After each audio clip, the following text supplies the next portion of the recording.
I need your help with a stolen card that is currently consigned on eBay with DC Sports 87. This one is really disappointing and sort of caught me off guard considering we spoke about this exact card for a very different reason 10 days earlier. And it does in fact relate to this Lionel Messi rookie card that you can see in this video over here. For those of you guys that haven't seen this video, essentially a friend of mine sold a Lionel Messi rookie card back in October last year.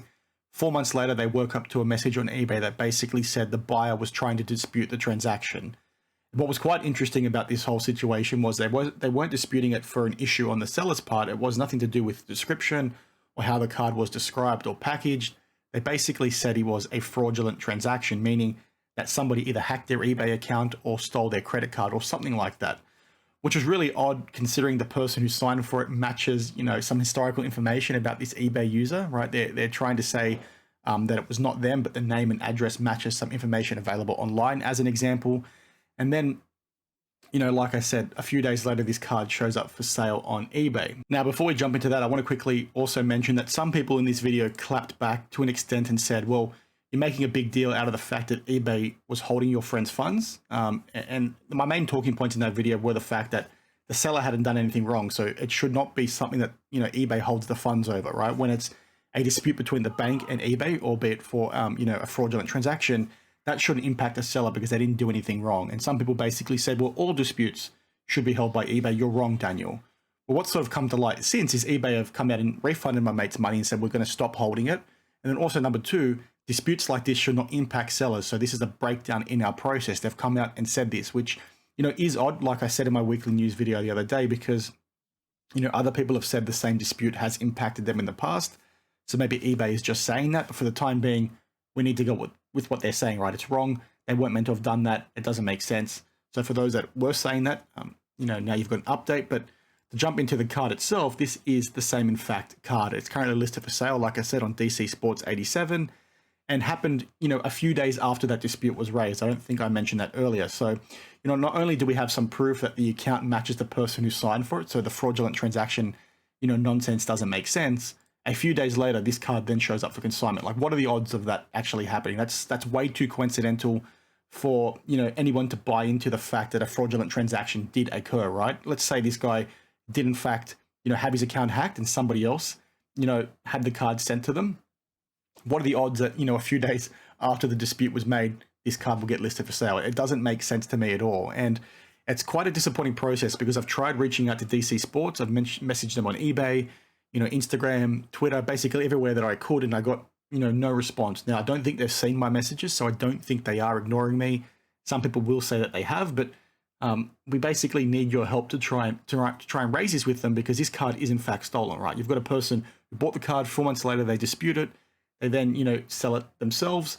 That is very much stealing a card, in my opinion. Now, I've reached out to likes of Sports Card Radio who have shared it, Tiffany Cards who have shared it, and then have also reported this card as stolen within their database. But I need each and every one of you to try and help, push back on DC Sports here or try to get their attention, right? Not push back. That was the wrong choice of words. We need to get their attention because they need to be taking this down until eBay sort of complete their investigation. Now, I am still waiting on a response from eBay regarding who can sign this and whether or not it aligns to the person that my mate sold the card to. And obviously that discussion is happening external to me. I'm just getting updates from people within the process, but we also sort of need them to get in touch with DC Sports to answer that question as well.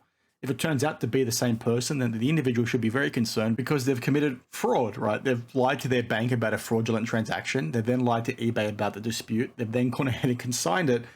It's like, guys, how desperate do you want to be in the current day and age? It's just wild to me that people not only, will scam in the first place because that is total scumbag behavior, but to do it so brazenly like this, right? It's just so dumb that you're going to potentially have a criminal record now. And I'm not sure, what impacts come off the back of this regarding, federal, crimes and all that kind of thing. Does that constitute it because it's cross state lines? I'm not sure, but it's just wild to me that you're willing to sort of get a criminal record all for the sake of a piece of cardboard, right? Because you bought a card too high, and now you need to make a loss, and you want to try and compensate that loss. It's just like, guys, they're just pieces of cardboard. Yes, we love them. Yes, we like to have fun with them, but is it really worth having the police investigate you because you're a tight ass? Like, doesn't make sense to me at all. And I don't know if tight ass is a saying in the US, but basically here in Australia, it means, you know, you're tight with your money, right? You don't like spending your money. So it's just crazy to me that people are becoming that desperate. And we've talked in the past about how,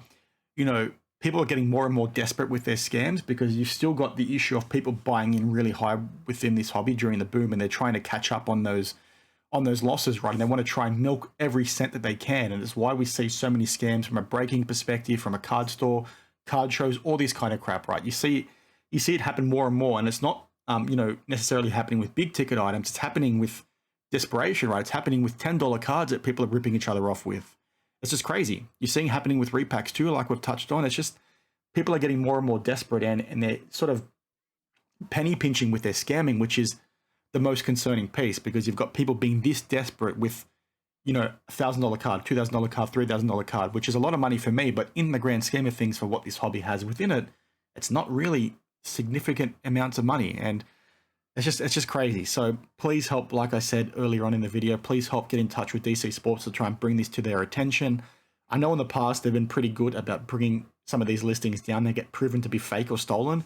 I've just had little luck, you know, getting a response with them. Some people gave me some details for some of their executives or the senior people within their team, I should say, and they've not seen my messages. It's just really hard, and especially sort of, you know, being here in Australia, I don't have a lot of connections with people that are in the industry in the US, so I feel like I can't do much, which is why this video is super important. Number one, to bring the scam to your attention, as it's an update regarding the video from the other day and showing what a piece of shit this person is. But then number two, to try and get your help to raise this further, because this is a big bloody deal, and this is obviously happening a lot within this space. So when we see stolen cards, we need to be, number one, reporting them to Tiffany Cards, reporting it to the consignor, then also reporting it to eBay, and then obviously the other auction platforms as well, because this stuff is not okay. We need to better protect people. We need to make sure that these pieces of shit are getting what's coming to them. And if it is in fact a scam from this person, right, because all those coincidences can't just be coincidences, I very much expect, you know, the law to do what they need to do with him, irrespective of how small the dollar figure is. It's fraud, at least in my opinion. So that's sort of it for today. Thanks for watching. Please help. Let me know your thoughts down below, and I'll see you in the next one. Cheers.